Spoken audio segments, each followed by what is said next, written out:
It's been a tumultuous time, of course. The past 24 hours in particular have been pretty horrendous for the Conservative Party. I think that Johnson obviously swept to power with vast popularity in 2019, and he was very keen to remind us of that fact in his resignation speech. As we've just heard, he very much blamed it on his party rather than assuming that the general public wants him out. But he's been giving away goodwill since the end of last year at a rapid rate. And I think a lot of people will feel that the past 48 hours have been incredibly damaging for his party. So whatever has happened over the past 2 years in his tenure, the last 48 hours may have completely undone any goodwill that he has acquired over that time. Yeah, goodwill is one thing, Laura, but what might you think his accomplishments are? Well, as he's keen to tell you, Brexit is a great big accomplishment of his. Whether or not that actually is a long-term success remains to be seen over the years ahead. He will always be keen to say that the vaccine rollout that we had in the UK during the pandemic was an absolute triumph. And I believe he actually claimed that he led the West in the response to Vladimir Putin in Ukraine over the past few months. So those are his successes on his terms. But often people will be quick to point out that the UK had a very high death rate during the pandemic. A lot of damage has been done by what's occurred over the past few years in terms of our healthcare system, in terms of our economy. So as always, the devil will be in the detail, and I think there'll be a long time ahead to unpick his failures, whatever he says his successes are. Yeah, it was interesting to listen to the commentary from the Russian side, not surprising, of course, with the support that he's given Ukraine. There was a moment there, even as the Partygate allegations and findings were unfolding, that you thought he would survive this because of the way he swung into action behind Ukraine. Yes, I mean, but I think after a while the public has started to realise that he quite conveniently slips into talking about Ukraine when things get hard at home.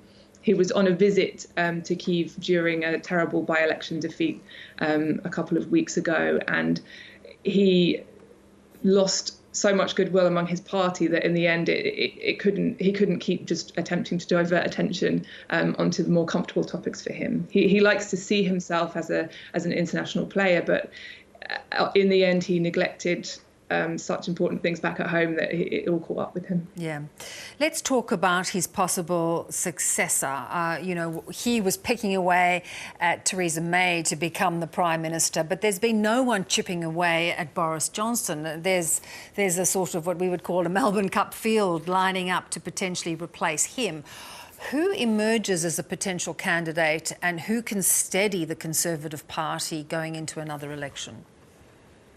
So this has been the key question for absolutely months now, and this is the central problem in this entire debate. Had there been an obvious successor to Johnson, he would have been out absolutely weeks ago. The fact that no one is a very clear runner is the essence of the problem, and already we are seeing absolutely tons of candidates putting themselves forward as potentials in the election to come.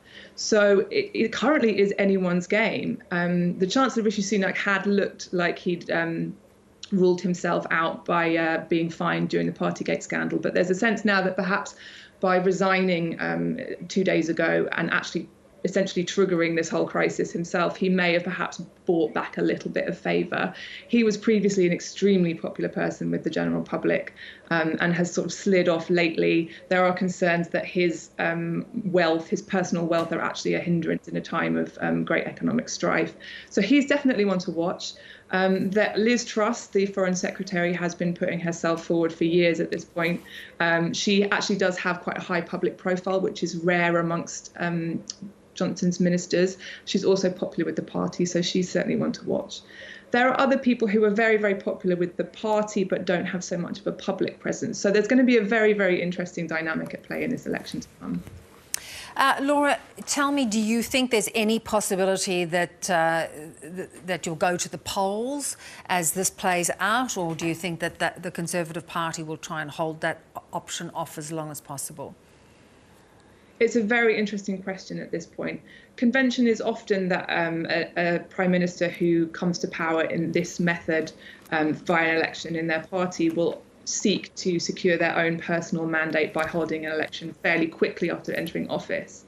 But as I said, the debacle of the past few days has done a huge amount of damage to the Conservative Party. Johnson has done a lot of damage, so they may still wish to hold off. They've got until 2024. The next election must be held before then. At the moment, it's anyone's guess whether or not they will wait that long. But I suspect they probably want to get some time to pull themselves together and present something new to the public. Laura, appreciate your time as always. Thanks so much. Pleasure.